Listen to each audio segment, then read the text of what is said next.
We are at Oxford University outside the infamous union debates. Tonight, the House believes that Israel is an apartheid state responsible for genocide.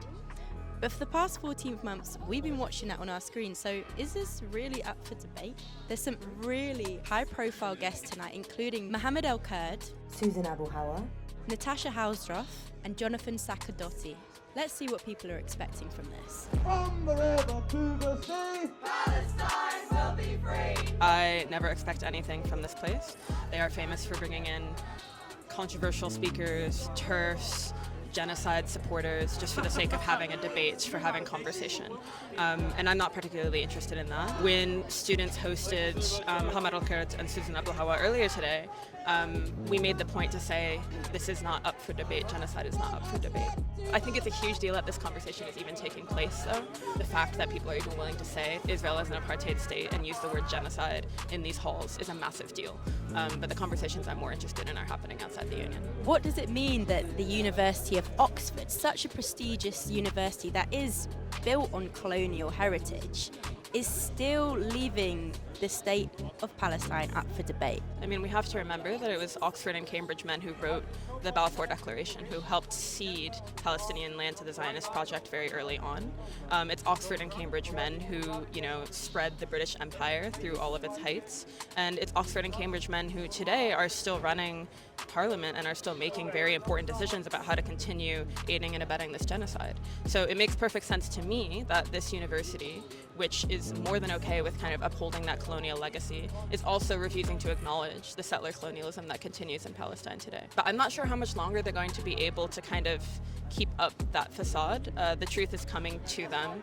Divestment is more than just a moral obligation, it's kind of an inevitability, and I think universities across the world are realizing that. What happened just this week is the ICJP lodged a formal complaint against All Souls College, which is one of the richest colleges here in Oxford and one of the most evil, for investments that it has that are objectively illegal, are supporting the illegal occupation of the occupied territories. But obviously it goes far beyond that. They also have 3 million in investments in arms more broadly that aren't technically illegal but are still deeply immoral. So we're going to continue fighting this fight, but we also know that divestment is coming for Oxford, whether they like it or not. Israel has provided 700,000 tons of food to the people of Gaza, which is 3,200 calories per Gazan citizen per day on average. And that is, whether you like it or not, above the NHS recommended amounts for men in this country.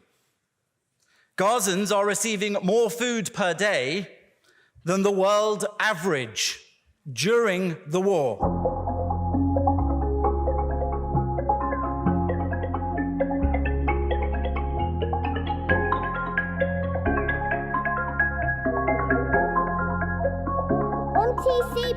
Even if Hamas was using people as human shields, which they do not, even if that still does not give you the excuse to kill civilians, even if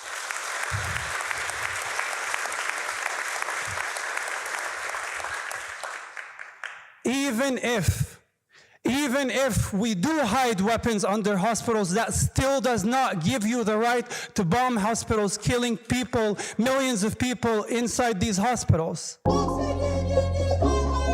charge you with genocide! We charge you with genocide! I think it's deplorable, the idea of even debating Zionists, let alone debating Zionism, because it's such a clear-cut thing. Particularly in the past 14 months, we have seen how starkly obvious and self-evident it is.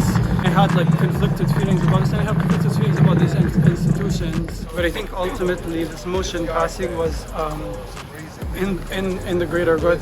Before the encampments, I had these ideas about the student movement as these kind of pompous, private league people, Ivy League people. I thought of them as pompous, self-important, mommy's boys and girls.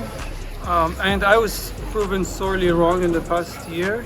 And it's amazing to know that you guys have so much career prospects on the line, social repercussions, professional repercussions, and yet you are choosing to be on the right side of history, to put your bodies on the line, to do the right thing for Palestine, to raise the ceiling, that is not taken for granted. You know, at a certain point, it has touched people back home. People back home were looking at these encampments, at these student movements for inspiration. So this is why it's super important to continue raising the ceiling, especially when people who are protected, when people have access, when people have class privilege, who are tenured or protected by institution, refuse to raise the ceiling. What would you say to university leaders who are doing absolutely nothing to end their complicity? I hope they burn in hell.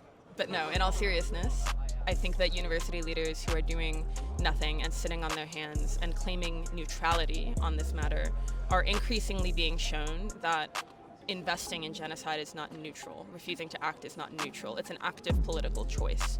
And they might have avoided taking action before because it was the more politically easy thing to do. But the thing about how this movement is progressing is that it's already becoming more and more difficult for them to sit on their hands. And so what I would tell any university administrator who continues to do nothing in the face of genocide, I would say, if you are not morally strong enough to take a stand, you should at least watch your back, because this is going to catch up with you.